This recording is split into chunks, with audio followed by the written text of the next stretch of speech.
ಮಾಜಿ ಮಸಾಲ. ಎಂತ ಅಡಿಗೆಯ ರುಚಿಯಾಗೋ ರಹಸ್ಯವು 20 ರೂಪಾಯಿ. ಎಚ್.ಡಿ. ದೇವೇಗೌಡರ ಪತ್ನಿ ಚೆನ್ನಮ್ಮ ಅವರು ವಿಧಿವಶರಾಗಿರುವಂತಹ ಹಿನ್ನೆಲೆಯಲ್ಲಿ ಬೆಂಗಳೂರಿನಿಂದ ಚೆನ್ನಮ್ಮ ಅವರ ಅಂತಿಮ ಯಾತ್ರೆ ಹೊರಟಿದೆ ಅಂತೇಳಿ ಗೊತ್ತಾಗ್ತಾ ಇದೆ. ಎಚ್.ಡಿ. ದೇವೇಗೌಡರ ನಿವಾಸದಿಂದ ಪಾರ್ಥಿವ ಶರೀರ ತೆರಳಿದೆ. ಪದ್ಮನಾಭನಗರ ನಿವಾಸದಲ್ಲಿ ಅಂತಿಮ ದರ್ಶನಕ್ಕೆ ವ್ಯವಸ್ಥೆಯನ್ನು ಮಾಡಲಾಗಿತ್ತು. ಇಷ್ಟೊತ್ತವರೆಗೂ ಕೂಡ ಸಾಕಷ್ಟು ಸಂಖ್ಯೆಯಲ್ಲಿ, ಸಾವಿರಾರು ಸಂಖ್ಯೆಯಲ್ಲಿ ಸಾರ್ವಜನಿಕರು ಬಂದು ಅಂತಿಮ ನಮನವನ್ನು ಸಲ್ಲಿಸಿದ್ರು. ಅವರ ಆತ್ಮಕ್ಕೆ ಶಾಂತಿ ಸಿಗಲಿ ಅಂತೇಳಿ ಪ್ರಾರ್ಥನೆ ಮಾಡಿದ್ರು. ಇದೀಗ ಬೆಂಗಳೂರಿನಿಂದ ಸಾಗ್ತಾ ಇದೆ ಚೆನ್ನಮ್ಮ ಅವರ ಅಂತಿಮ ಯಾತ್ರೆ ಅಂತೇಳಿ ಗೊತ್ತಾಗ್ತಾ ಇದೆ. ಪದ್ಮನಾಭನಗರದ ನಿವಾಸದಿಂದ ಪಾರ್ಥಿವ ಶರೀರವನ್ನು ಹಾಸನಕ್ಕೆ ತೆಗೆದುಕೊಂಡು ಹೋಗಲಾಗ್ತಾ ಇದೆ. ಹೊಳೆನರಸೀಪುರದವರೆಗೆ ಚೆನ್ನಮ್ಮ ಅವರ ಅಂತಿಮ ಯಾತ್ರೆ ಜರುಗುತ್ತೆ. ಅಂತಿಮ ಯಾತ್ರೆಯ ದೃಶ್ಯಗಳನ್ನು ಕೂಡ ನೀವು ಗಮನಿಸ್ತಾ ಇದ್ದೀರಿ. ಪೊಲೀಸರ ಬಿಗಿ ಭದ್ರತೆಯಲ್ಲಿ ಅಂತಿಮ ಯಾತ್ರೆ ನಡೀತಾ ಇರೋದು. ಪದ್ಮನಾಭನಗರದ ನಿವಾಸದಿಂದ ಹಾಸನಕ್ಕೆ ಈಗ ಅವರ ಅಂತಿಮ ಯಾತ್ರೆ ಆರಂಭ ಆಗಿದೆ. ಅಭಿಮಾನಿಗಳು, ಕಾರ್ಯಕರ್ತರು ಎಲ್ಲರೂ ಕೂಡ ಬಂದು ಅಂತಿಮ ದರ್ಶನವನ್ನು ಪಡ್ಕೊಂಡಿದ್ದಾರೆ. ಇದೇ ತೆರೆದ ವಾಹನದಲ್ಲಿ ಅವರ ಪಾರ್ಥಿವ ಶರೀರ ಇರೋದು. ನೇರವಾಗಿ ರೂಟ್ ಮ್ಯಾಪ್ ಕೂಡ ನಾವು ಆಲ್ರೆಡಿ ಗಮನಿಸ್ತಾ ಇದ್ವಿ, ಯಾವ್ಯಾವ ಮಾರ್ಗದ ಮೂಲಕವಾಗಿ ಅವರ ಪಾರ್ಥಿವ ಶರೀರ ಹಾಸನಕ್ಕೆ ತಲುಪುತ್ತೆ ಅಂಥೇಳಿ. ಒಂದು ಕಡೆ ಸಕಲ ಸರ್ಕಾರಿ ಗೌರವದೊಂದಿಗೆ ನಾಳೆ ಅಂತ್ಯಕ್ರಿಯೆಯನ್ನು ನೆರವೇರಿಸಲಾಗುತ್ತೆ. ಅಂತಿಮ ದರ್ಶನವನ್ನು ಪಡ್ಕೊಳ್ಳೋದಕ್ಕೆ ಪದ್ಮನಾಭನಗರ ನಿವಾಸದಲ್ಲಿ ವ್ಯವಸ್ಥೆಯನ್ನು ಮಾಡಲಾಗಿತ್ತು. ಬೆಳಿಗ್ಗೆ 7 ಗಂಟೆಯಿಂದಲೂ ಕೂಡ ಸಾಕಷ್ಟು ಸಂಖ್ಯೆಯಲ್ಲಿ ಜನ ಬಂದು ಅಂತಿಮ ದರ್ಶನವನ್ನು ಪಡ್ಕೊಂಡ್ರು. ಬಿಗಿ ಭದ್ರತೆಯಲ್ಲಿ ಈಗ ತೆರೆದ ವಾಹನ ಏನಿದೆ, ಆ ತೆರೆದ ವಾಹನದ ಮೂಲಕ ಅಂತಿಮ ಯಾತ್ರೆ ಸಾಗ್ತಾ ಇರುವಂಥ ಸಂದರ್ಭ. ಆಮೇಲೆ ಸಹಜವಾಗಿ ಈ ನೆಲಮಂಗಲ ಹತ್ರ ಬಂದ ನಂತರದಲ್ಲಿ ಅಲ್ಲಿಂದ ಹೋಗುವಂಥ ಸಂದರ್ಭದಲ್ಲಿ ಮೇನ್ ಊರುಗಳು ಯಾವುದಿದೆ ಅಲ್ಲಿ ಸ್ವಲ್ಪ ನಿಧಾನಕ್ಕೆ ಪಾಸ್ ಆಗುತ್ತೆ ಈ ವೆಹಿಕಲ್. ಯಾಕಂತಂದರೆ ಅಲ್ಲೂ ಕೂಡ ಸಾಕಷ್ಟು ಜನರು ನೋಡಬೇಕು ಅಂತೇಳಿ ಕಾಯ್ತಾ ಇರ್ತಾರೆ. ಸೊ ಅಲ್ಲಿ ಹಾಸನಕ್ಕೆ ಹೋಗುವಂಥ ಸಂದರ್ಭದಲ್ಲಿ ಸಿಗೋ ಊರುಗಳಿದೆಯಲ್ಲ, ಅಲ್ಲೆಲ್ಲ ಕಡೆ ಕೂಡ ಇವರನ್ನು ಒಂದು ರೀತಿ ಪೂಜ್ಯ ರೀತಿಯಲ್ಲಿ ಕಾಣ್ತಾ ಇದ್ರು. ಯಾಕಂತಂದರೆ ಅವರು ಮಾಡಿರುವಂಥ ಸೇವೆ, ಅದರಲ್ಲೂ ದೊಡ್ಡಗೌಡರು ಕೊಟ್ಟಿರುವಂಥ ಕೊಡುಗೆಗಳು, ಅದರ ಜೊತೆಗೆ ಅವರ ಇಡೀ ಕುಟುಂಬದ ಮೇಲೆ ಏನು ಪ್ರೀತಿ ಗೌರವ ಇಟ್ಕೊಂಡಿದ್ದಾರೆ ಆ ಭಾಗದ ಜನ, ಅಲ್ಲೂ ಕೂಡ ಸಾಕಷ್ಟು ಜನ ವೆಯ್ಟ್ ಮಾಡ್ತಾ ಇದ್ದಾರೆ. ಈಗ ನೆಲಮಂಗಲ ಕ್ರಾಸು, ಸೋಲೂರು ಕ್ರಾಸು, ಅದಾದಮೇಲೆ Maruru hand post, Kunigal cross, ಹೀಗೆ ಈ ಮಾರ್ಗದ ಮೂಲಕ ಅಂತಿಮ ಯಾತ್ರೆ ಸಾಗುತ್ತೆ. ಕೊನೆಗೆ ಹಾಸನದ dairy circle, Bonahalli cross, Shantigrama, NR circle ಮೂಲಕ ಈ ಮೊಸಳೆ ಹೊಸಹಳ್ಳಿಗೆ ಅವರ ಪಾರ್ಥಿವ ಶರೀರ ತಲುಪುತ್ತೆ. ಬಹುಶಃ ಒಂದು 3 ರಿಂದ 4 ಗಂಟೆ ಸಮಯ ಬೇಕಾಗಬಹುದು, ಅಥವಾ ಇನ್ನೂ ಒಂದು ಸ್ವಲ್ಪ ಜಾಸ್ತಿ ಹೇಳಿದ್ರು ಕೂಡ ಆಲ್ಮೋಸ್ಟ್ ಸಂಜೆ ವೇಳೆಗೆ ಅವರ ಪಾರ್ಥಿವ ಶರೀರ ಹಾಸನದ ಅವರ ಊರಿಗೆ ರೀಚ್ ಆಗುತ್ತೆ.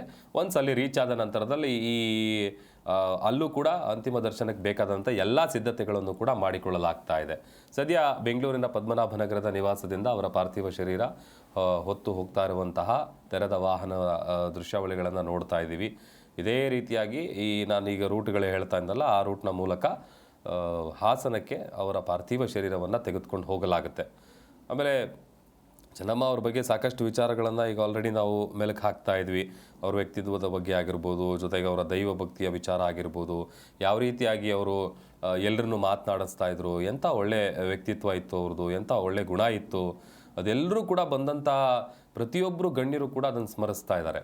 ಬಿಕಾಸ್ ಒಂದು ಒಳ್ಳೆಯ ಒಡನಾಟ ಇಟ್ಕೊಂಡಿದ್ರು.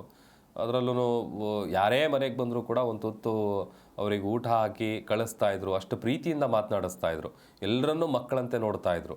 ಅದರಲ್ಲೂ ಅವ್ರ ಕುಟುಂಬಸ್ಥರನ್ನು, ಅದರಲ್ಲೂ ತಮ್ಮ ಮಕ್ಕಳನ್ನು ಬೆಳೆಸಿರುವಂಥ ಪರಿ ಇದೆಯಲ್ಲ, ಭಾಳ ಶಿಸ್ತಿಂದ ಬೆಳೆಸಿದ್ದಾರೆ. ಅದರ ಜೊತೆಗೇ ಅವರು ರಾಜಕೀಯ ಏಳು ಬೀಳುಗಳಲ್ಲಿ ಎಲ್ಲದರಲ್ಲೂ ಕೂಡ ದೊಡ್ಡಗೌಡರಿಗೆ ಬೆನ್ನೆಲುಬಾಗಿ ನಿಂತಿದ್ರು, ಸಾಥ್ ಕೊಟ್ಟಿದ್ರು. ಪ್ರತಿಯೊಂದು ವಿಚಾರ ಕೂಡ ಈ ಸಂದರ್ಭದಲ್ಲಿ ನಾವು ಸ್ಮರಿಸಬೇಕಾಗತ್ತೆ.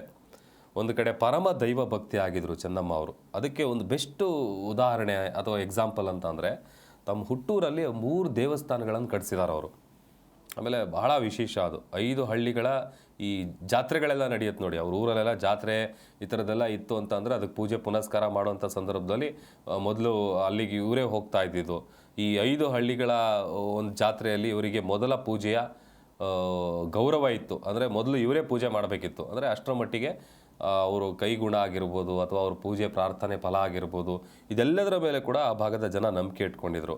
ಆಮೇಲೆ ತಮ್ಮ ಪತಿ ಪ್ರಧಾನಿ ಆಗಿದ್ದಂಥ ಸಂದರ್ಭದಲ್ಲಿ, ಅಥವಾ ಈಗ ಮಾಜಿ ಪ್ರಧಾನಿ ಆಗಿದ್ದಂಥ ಸಂದರ್ಭದಲ್ಲಿ ಕೂಡ ಯಾವುದೇ ಸಂದರ್ಭದಲ್ಲೂ ಸಾರ್ವಜನಿಕ ಬೆಳಕಿಗೆ ಬಾರದೆ ದೇವ್ರ ಕೋಣೆಯಲ್ಲೇ ಜಾಸ್ತಿ ಸಮಯ ಕಳೀತಾ ಇದ್ರು ಅವರು. ಪೂಜೆ ಮಾಡೋದು, ಪ್ರಾರ್ಥನೆ ಮಾಡೋದು, ವಿಶೇಷವಾದಂಥ ಪೂಜೆಗಳು ಮಾಡಿಸೋದು, ಹೋಮ ಹವನ, ಈ ಥರದ್ದೆಲ್ಲ ಸಾಕಷ್ಟಿದ್ದಾವೆ ಅವ್ರ ಬಗ್ಗೆ ಹೇಳ್ತಾ ಹೋದರೆ. ನೋಡಿ, ಚೆನ್ನಮ್ಮ ಅವರು ನಿನ್ನೆ ಏನು ಬೆಂಗಳೂರಿನ ಖಾಸಗಿ ಆಸ್ಪತ್ರೆಯಲ್ಲಿ ವಿಧಿವಶರಾಗ್ತಾರೆ. ಅದಾದ ನಂತರದಲ್ಲಿ ಪದ್ಮನಾಭನಗರ ನಿವಾಸಕ್ಕೆ ಅವರ ಪಾರ್ಥಿವ ಶರೀರ ಬಂದಿತ್ತು. ಇವತ್ತು ಬೆಳಗ್ಗೆ 7 ಗಂಟೆಯಿಂದಲೂ ಕೂಡ ಇಲ್ಲಿವರೆಗೂ ಅಂತಿಮ ದರ್ಶನಕ್ಕೆ ವ್ಯವಸ್ಥೆ ಮಾಡಲಾಗಿತ್ತು. ಅಲ್ಲಿಂದ ಈಗ ಹೊರಟಿದೆ, ಅಂತಿಮ ಯಾತ್ರೆ ಶುರುವಾಗಿದೆ. ಆಮೇಲೆ ಆ ಮಾರ್ಗ ಏನಿದೆ, ಅಂತಿಮ ಯಾತ್ರೆ ಸಾಗುವಂಥ ಮಾರ್ಗ, ಆ ಮಾರ್ಗದ ಮೂಲಕವಾಗಿ ಅವರ ಅಂತಿಮ ಯಾತ್ರೆ ಸಾಗ್ತಾ ಇರೋದು. ಬಹುಶಃ ಸಂಜೆ ಹೊತ್ತಿಗೆ ಅಥವಾ 3-4 ಗಂಟೆ ಹೊತ್ತಿಗೆ ಅವರ ಪಾರ್ಥಿವ ಶರೀರ ಹಾಸನಕ್ಕೆ ತಲುಪುತ್ತೆ. ಆಮೇಲೆ ವಿಶೇಷವಾಗಿ ನಾನು ಹೇಳ್ತಾ ಇದ್ನಲ್ಲ ನೋಡಿ, ಪ್ರತಿ ವರ್ಷ ಅವರು ಹುಟ್ಟೂರಲ್ಲಿ ಅಥವಾ ಅವರು ಊರಲ್ಲಿ ನಡೀತಾ ಇದ್ದಂಥ ಜಾತ್ರೆ ಏನಿದೆ, ಆ ಜಾತ್ರೆಯಲ್ಲಿ ಮೊದಲು ಪೂಜೆ ಮಾಡ್ತಾ ಇದ್ದಿದ್ದೇನೆ ಚೆನ್ನಮ್ಮ ಅವರು. ಯಾಕಂತಂದರೆ ಈ ಸುತ್ತ 5 ಹಳ್ಳಿಗಳಲ್ಲಿ ಯಾವುದೇ ಜಾತ್ರೆಗಳಿರಲಿ, ಅಲ್ಲಿ ಫಸ್ಟ್ ಪೂಜೆ ಮಾಡಬೇಕು ಅಂತಂದರೆ ಅಲ್ಲಿ ಮೊದಲಿಗಿರುವಂತ ಅಂದರೆ ಅದು ಚೆನ್ನಮ್ಮ ಅವರು. ಅಪಾರ ದೈವ ಭಕ್ತಿಗೆ ಅದು ಒಂದು ಹಿಡಿದ ಕೈಗನ್ನಡಿ ಅದು. ಅದರಲ್ಲೂ ಅವರು ಹುಟ್ಟೂರು ಇದೆಯಲ್ಲ, ಹಾಸನ ತಾಲೂಕಿನ ಮುತ್ತಿಗೆ ಹಿರೇಹಳ್ಳಿ ಗ್ರಾಮ, ಆ ಗ್ರಾಮನೇ ಸಾಕ್ಷಿ ಎಷ್ಟು ದೈವ ಭಕ್ತಿ ಇತ್ತು ಅವರಿಗೆ ಅಂಥೇಳಿ. ಹುಟ್ಟೂರಿನ ಮೇಲೂ ಕೂಡ ಅವ್ರಿಗೆ ಭಾಳ ಪ್ರೀತಿ, ಅಂದರೆ ಒಂದು ರೀತಿಯಾದಂಥ ಅವಿನಾಭಾವ ಸಂಬಂಧ ಅದು. ಗ್ರಾಮದಲ್ಲಿ ಒಂದು 3 ಭಾಳ ಸುಂದರವಾದಂಥ ದೇವಸ್ಥಾನಗಳನ್ನು ಕಟ್ಟಿಸಿದ್ದಾರೆ ಚೆನ್ನಮ್ಮ ಅವರು. ಅದರಲ್ಲಿ ಭಾಳ ಪ್ರಮುಖವಾದಂಥದ್ದು ಚೆನ್ನಾಂಬಿಕಾ ದೇವಾಲಯ. 5 ಗ್ರಾಮಗಳು ಸೇರಿಕೊಂಡು ವರ್ಷಕ್ಕೊಮ್ಮೆ ಭಾಳ ಸಡಗರದಿಂದ ಮಾಡುವಂಥ ಈ ಜಂಟಿ ಜಾತ್ರಾ ಮಹೋತ್ಸವದಲ್ಲಿ ಚೆನ್ನಮ್ಮ ಅವರೇನೆ ಮೊದಲು ಪೂಜೆ ಮಾಡ್ತಾ ಇದ್ದಿದ್ದು. ಅವರು ದೇವಸ್ಥಾನದ ಒಳಗೆ ಹೋಗಿ ಪ್ರಾರ್ಥನೆ ಸಲ್ಲಿಸಿದಂಥ ಸಂದರ್ಭದಲ್ಲಿ ಯಾರೂ ಕೂಡ ಒಳಗೆ ಹೋಗ್ತಾ ಇರಲಿಲ್ಲ. ಅವ್ರು ಪೂಜೆ ಎಲ್ಲ ಮುಗಿಸ್ಕೊಂಡು ಭಾಳ ಭಕ್ತಿಯಿಂದ ಆಚೆ ಬಂದ ಮೇಲಷ್ಟೇ ಇಡೀ ಗ್ರಾಮಸ್ಥರು ಮತ್ತು ಬೇರೆ ಬೇರೆ ಭಾಗದಿಂದ ಬಂದಂಥ ಭಕ್ತಾದಿಗಳು ಕೂಡ ಪೂಜೆ ಸಲ್ಲಿಸೋದು ಒಂದು ರೀತಿ ಸಂಪ್ರದಾಯ ಮಾಡ್ಕೊಂಬಂದಿದ್ರು. ಅದೇ ವಾಡಿಕೆ. ಪ್ರತಿ ವರ್ಷ ಜಾತ್ರೆ ಆದಂಥ ಸಂದರ್ಭದಲ್ಲಿ ಮೊದಲು ಇವರೇ ಹೋಗಿ ಪೂಜೆ ಮಾಡ್ತಾಯಿದ್ರು. ಆ ಸಂದರ್ಭದಲ್ಲಿ ಯಾರಿಗೂ ಒಳಗಡೆ ಬಿಡ್ತಾ ಇರಲಿಲ್ಲ. ಅವರು ಪೂಜೆ ಎಲ್ಲ ಮಾಡಿ, ಪ್ರಾರ್ಥನೆ ಎಲ್ಲ ಮಾಡಿ, ಅದು ಅರ್ಧ ಗಂಟೆನೋ 1 ಅವರೋ, ಅದಾದ ನಂತರದಲ್ಲಿ ವಾಪಸ್ ಬರ್ತಾರಲ್ಲ ಅದು. ಒಂದು ಕಡೆ ನಾವು ಈಗೇನು ಅಂತಿಮ ಯಾತ್ರೆ ಸಾಗ್ತಾ ಇದೆ ಅದನ್ನು ಗಮನಿಸ್ತಾ ಇದ್ದೀವಿ. ಮತ್ತೊಂದು ಕಡೆ ಹಾಸನದಲ್ಲಿ ನಡೀತಾ ಇರುವಂತಹ ಸಿದ್ಧತೆಗಳ ಬಗ್ಗೆ ಕೂಡ ನಾವು ಗಮನಿಸ್ತಾ ಇದ್ದೀವಿ. ಮಾವಿನಕೆರೆಯ ರಂಗನಾಥ ಸ್ವಾಮಿ ಬೆಟ್ಟದ ತಪ್ಪಲು ಏನಿದೆ, ಅಲ್ಲಿ ಅಂತಿಮ ವಿಧಿವಿಧಾನಕ್ಕೆ ಬೇಕಾದಂಥ ಸಿದ್ಧತೆಗಳು. ಸೂರಜ್ ರೇವಣ್ಣ ಅವರಿದ್ದಾರೆ, ಜೊತೆಗೆ ಅವ್ರ ತಂದೆ HD ರೇವಣ್ಣ ಅವರು ಕೂಡ ಇದ್ದರು. ಅಲ್ಲಿ ವ್ಯವಸ್ಥೆ ಎಲ್ಲ ಹೆಂಗೆ ಆಗ್ತಾ ಇದೆ, ಸಿದ್ಧತೆಗಳು ಹೇಗಾಗ್ತಾ ಇದೆ ಅನ್ನೋಂಥದ್ದನ್ನು ಅಲ್ಲೇ ಇದ್ದು ಖುದ್ದು ಅವರೇ ಎಲ್ಲ ಕೂಡ ನೋಡ್ಕೊಳ್ತಾ ಇದ್ದಾರೆ. ಆಮೇಲೆ ಇನ್ನೊಂದಷ್ಟು ವಿಚಾರಗಳನ್ನ ಹೇಳ್ತಾ ಇದ್ದಲ್ಲ, ಅವರ ಹುಟ್ಟೂರಲ್ಲಿ ಕಟ್ಟಿಸಿರುವಂಥ 3 ದೇವಸ್ಥಾನದಲ್ಲಿ ಒಂದು ಪ್ರಮುಖವಾದಂಥ ದೇವಸ್ಥಾನ ಚೆನ್ನಾಂಬಿಕಾ ದೇವಾಲಯ. ಅದು ಅಲ್ಲಿ ಅವರು ಒಂದು ರೀತಿ ಸಂಪ್ರದಾಯ ಹೆಂಗೆ ಮಾಡ್ಕೊಂಬಂದಿದ್ರು ಅಂತಂದರೆ, ಮೊದಲು ಅವ್ರು ಹೋಗಿ ಪೂಜೆ ಮಾಡಬೇಕು, ಆಮೇಲೆ. ಬಟ್ ಯಾವಾಗ ಅವರು ಅನಾರೋಗ್ಯದಿಂದ ಸ್ವಲ್ಪ ಬಳಲ್ತಾ ಇದ್ರು, ಅದಾದಮೇಲೆ ಒಂದು ಇಲ್ಲಿ VIP ಕೂರ್ಲಿಕ್ಕೆ ಚೇರ್ ಮತ್ತು ಡಯಾಸ್ ಅರೇಂಜ್ ಮಾಡ್ತೀವಿ. ಮತ್ತು ಜನ ನೋಡಲಿಕ್ಕೆ ಅಂತ ಆ ಕಡೆ ಮಾಡಿರ್ತೀವಿ, ಆ ಕಡೆ ಸೈಡಲ್ಲಿ. ಅಲ್ಲಿ ಜನ ನೋಡಿ ಬಂದಮೇಲೆ ಕಡೆ ಮಾಡ್ತಾರೆ. ಈಗ ಸ್ಟೇಜಸಲ್ಲಿ ಈ ಕಡೆ ಸೈಡಲ್ಲಿ ಆಗುತ್ತದು. ಸೊ ಒಂದು 50,000ಕ್ಕೂ ಮೇಲೆ ನಿರೀಕ್ಷೆ ಮಾಡ್ತಾಯಿದ್ದೀವಿ ಜನ. ಅಂತಿಮ ದರ್ಶನಕ್ಕೆ ಇಲ್ಲಿ ವ್ಯವಸ್ಥೆ ಇದೆ ಸರ್. ವ್ಯವಸ್ಥೆ ಇದೆ. ಮತ್ತೆ ಇಲ್ಲಿ ಬೇರೆ ಕಡೆ ಎಲ್ಲಿ ಮಾಡ್ತಾರೆ? ಒಣೇಶ್ವರ ರೇವಣ ಸಾಹೇಬ್ರ ಮನೆ ಹತ್ರ ಮಾಡ್ತಿದ್ದೀವಿ. ಅಲ್ಲಿ ಇವತ್ತು ಸಾಯಂಕಾಲ ಒಂದು 6ರಿಂದ 7 ಗಂಟೆ ಮಧ್ಯದಲ್ಲಿ ಬರ್ಬೋದು. ಅಲ್ಲಿ ಇಟ್ಬಿಟ್ಟು ಜನ ಎಲ್ಲ ನೋಡಿ ಆದಮೇಲೆ ಇಲ್ಲಿ ತರ್ತೀವಿ. ಇಲ್ಲಿ ತಂದು ರಾತ್ರಿಯಲ್ಲಿ ಶಿಫ್ಟ್ ಆಗುತ್ತೆ. ಮತ್ತು ಬೆಳಿಗ್ಗೆ ಇಲ್ಲಿ ಜನಗಳು ನೋಡೋದಕ್ಕೆ ನಾಳೆ ಮಧ್ಯಾಹ್ನ ತನಕ ದರ್ಶನ ಇರ್ತದೆ. ಅದಾದಮೇಲೆ ಎಷ್ಟು ಗಂಟೆಗೆ? ಇಲ್ಲ, ಅದು ಇನ್ನೂ ಸರಿಯಾದ ಒಂದು ಟೈಮ್ ನಿಗದಿ ಮಾಡಿಲ್ಲ, ಮಾಡ್ತಾರೆ. ಒಂದು 2ರಿಂದ 4 ಗಂಟೆ ಆಗ್ಬೋದು. ಏನಿದ್ರು ಒಂದು 1 ಗಂಟೆ ಮೇಲೆ. ಇಲ್ಲಿ ಏನು ಸಮಾಧಿ ಏನು ಮಾಡೋದು ಪ್ಲ್ಯಾನ್ ಇದೆ? ಹೌದು, ಖಂಡಿತ ಇದೆ. ಎಷ್ಟು ಎಕರೆ ಜಾಗದಲ್ಲಿ ಇದ್ರ ಥರ ಮಾಡಬೇಕು? ಇದು ಒಂದು 16ರಿಂದ 20 ಎಕರೆ ಜಾಗನ ಮಾಡಿ ಅಲ್ಲಿ ಒಂದು ಮ್ಯೂಸಿಯಮ್ಮು, ಮಾನ್ಯುಮೆಂಟ್ ಎಲ್ಲ ಮಾಡಬೇಕು. ದೇವೇಗೌಡರು ಮ್ಯೂಸಿಯಮ್, ಮಾನ್ಯುಮೆಂಟ್ ಎಲ್ಲ ಮಾಡೋ ಒಂದು ಪ್ಲ್ಯಾನ್ ನಕ್ಷೆ ತಯಾರಾಗ್ತಾ ಇದೆ. ಓಕೆ, ಇಲ್ಲೇ ಮಾಡಬೇಕು? ಇಲ್ಲೇ ಚೆನ್ನಮ್ಮ ಸಮಾಧಿಯವರು. ಹೌದು. ನಿಮ್ಮ ಹೆಸರು ಸರ್? ನಾನು ಹೊನ್ನವಳ್ಳಿ ಸತೀಶ್ ಅಂತ, ತಾಲೂಕು JDS ಅಧ್ಯಕ್ಷ, ಅರ್ಕಲಗೂಡು. ಥ್ಯಾಂಕ್ಸ್. ಚೆನ್ನಮ್ಮ ಅವರು ವಿಧಿವಶ ಆಗಿದ್ದಾರೆ. ಅವರ ಅಂತ್ಯ ಸಂಸ್ಕಾರ ನಡೆಯುವಂಥ ಸ್ಥಳದಲ್ಲಿ ನಾವಿದ್ದೀವಿ. ಹರಿದ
ದೇವೇಗೌಡರ ತವರೂರಲ್ಲಿ ಪತ್ನಿ ಚೆನ್ನಮ್ಮ ಅವರ ಅಂತ್ಯಕ್ರಿಯೆ ನಡೆಯುತ್ತೆ. ರಂಗನಾಥ ಸ್ವಾಮಿ ಬೆಟ್ಟದ ತಪ್ಪಲಿನ ಜಮೀನೇನಿದೆ ಅಲ್ಲಿ ಅಂತಿಮ ವಿಧಿವಿಧಾನಕ್ಕೆ ಎಲ್ಲ ಸಿದ್ಧತೆಗಳಾಗ್ತಾ ಇದೆ. ನಾಳೆ ಸಂಜೆ 4:15 ಮಾವಿನಕೆರೆಯಲ್ಲಿ ಚೆನ್ನಮ್ಮ ಅವರ ಅಂತ್ಯಕ್ರಿಯೆ ನಡೆಯುತ್ತೆ ಅಂತ ಹೇಳಿ ಗೊತ್ತಾಗ್ತಾ ಇದೆ. ಒಕ್ಕಲಿಗ ಸಂಪ್ರದಾಯದಂತೆ HDD ಅವರ ಪತ್ನಿ ಚೆನ್ನಮ್ಮ ಅವರ ಅಂತಿಮ ವಿಧಿವಿಧಾನವನ್ನು ನೆರವೇರಿಸಲಾಗುತ್ತೆ. ನಾಳೆ ಹೊಳೆನರಸೀಪುರದಲ್ಲಿ ಅವರ ಅಂತ್ಯಕ್ರಿಯೆಗೆ ಬೇಕಾದಂಥ ಸಿದ್ಧತೆಗಳನ್ನು ಕೂಡ ಮಾಡಿಕೊಳ್ಳಲಾಗ್ತಾ ಇದೆ. ಜೊತೆಗೆ ಅವರ ತವರೂರೇನಿದೆ ಅಲ್ಲಿ ಆ ಬೆಟ್ಟದ ತಪ್ಪಲಿನಲ್ಲಿರುವಂಥ ಜಮೀನೇನಿದೆ ಆ ಜಮೀನು ಭಾಗದಲ್ಲಿ ಅವರ ದೇವೇಗೌಡರ ತವರೂರದು, ಅಲ್ಲಿ ಪತ್ನಿ ಚೆನ್ನಮ್ಮ ಅವರ ಅಂತ್ಯಕ್ರಿಯೆಯನ್ನು ನೆರವೇರಿಸಲಾಗುತ್ತೆ.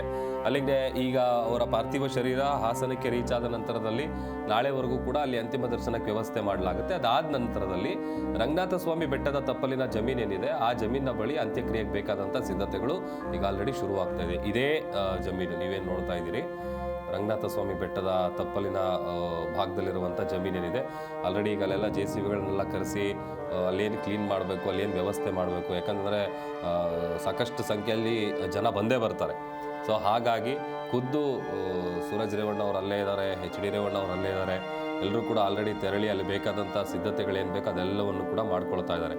ಒಂದು ಕಂಪ್ಲೀಟ್ ಅಲ್ಲಿ ಏನೇನು ಸಿದ್ಧತೆಗಳಾಗಬೇಕು ಅದೆಲ್ಲವನ್ನು ಕೂಡ ಖುದ್ದು ಅವರೇ ಪರಿಶೀಲನೆ ನಡೆಸಿ ಯಾವ ರೀತಿಯಾಗಿ ಆಗಬೇಕು ಅನ್ನುವಂಥ ಸಿದ್ಧತೆಗಳನ್ನು ಕೂಡ ನೋಡ್ಕೊಳ್ತಾ ಇದ್ದಾರೆ.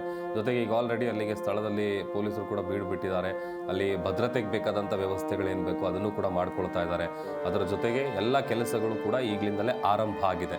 ಇದು ರಂಗನಾಥ ಸ್ವಾಮಿ ಬೆಟ್ಟದ ತಪ್ಪಲಿನ ಜಮೀನೇನಿದೆ ಅದರ ದೃಶ್ಯಾವಳಿಗಳು, ಅಲ್ಲಿರುವಂಥ ಮರಗಳನ್ನೆಲ್ಲ ತೆರವುಗೊಳಿಸ್ತಾ ಇದ್ದಾರೆ ನೋಡಿ. ಆ ಜಮೀನೇನಿದೆ ಈಗ ಅಲ್ಲಿ ಬರುವಂಥ ಜನರಿಗೆ ಅಲ್ಲಿ ಅಂತಿಮ ದರ್ಶನಕ್ಕೆ ವ್ಯವಸ್ಥೆ ಮಾಡಿ ಅದಾದ ನಂತರದಲ್ಲಿ ಅಂತ್ಯಕ್ರಿಯೆ ನಡೆಯುವಂಥ ಸಂದರ್ಭದಲ್ಲಿ ಜನ ಏನು ಸೇರ್ತಾರಲ್ಲ ಅದಕ್ಕೆ ಬೇಕಾದಂಥ ಸಿದ್ಧತೆಗಳು ಕೂಡ ಆಗ್ತಾ ಇದೆ. ಮತ್ತೊಂದು ಕಡೆ ಈಗ ಪದ್ಮನಾಭನಗರದ ನಿವಾಸದಿಂದ ಅವರ ಪಾರ್ಥಿವ ಶರೀರ ಹೊತ್ಕೊಂಡು ಹೋಗ್ತಾ ಇರುವಂಥ ತೆರೆದ ವಾಹನ ಏನಿದೆ ಅದರ ಅಂತಿಮ ಯಾತ್ರೆ ಕೂಡ ಶುರುವಾಗಿದೆ, ಆರಂಭ ಆಗಿದೆ. ಆಲ್ರೆಡಿ ಬೆಂಗಳೂರಿನಿಂದ ಹೊರಟಿದೆ. ಬಹುಶಃ ಸಂಜೆ ಒಂದು 4 ಗಂಟೆ ಹೊತ್ತಿಗೆ ಅವರ ಪಾರ್ಥಿವ ಶರೀರ ಅವರ ಹುಟ್ಟೂರಿಗೆ ರೀಚ್ ಆಗುತ್ತೆ.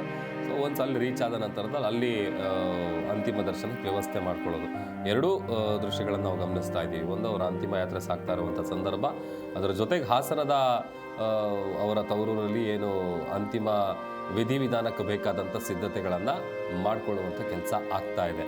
ಆ ಭಾಗದ ಊರಿನ ಜನರೇನಿದ್ದಾರೆ ಎಲ್ಲರೂ ಕೂಡ ಕಾಯ್ತಾ ಇದ್ದಾರೆ ಅವರ ಪಾರ್ಥಿವ ಶರೀರವನ್ನು ಕಣ್ತುಂಬಿಕೊಳ್ಬೇಕು, ಅಂತಿಮ ದರ್ಶನವನ್ನು ಪಡ್ಕೊಳ್ಬೇಕು ಅಂತೇಳಿ. ಯಾಕಂತಂದರೆ ಹೇಳ್ತಾ ಇದ್ದಲ್ಲ, 3 ದೇವಸ್ಥಾನ ಕಟ್ಟಿಸಿದ್ದಾರೆ.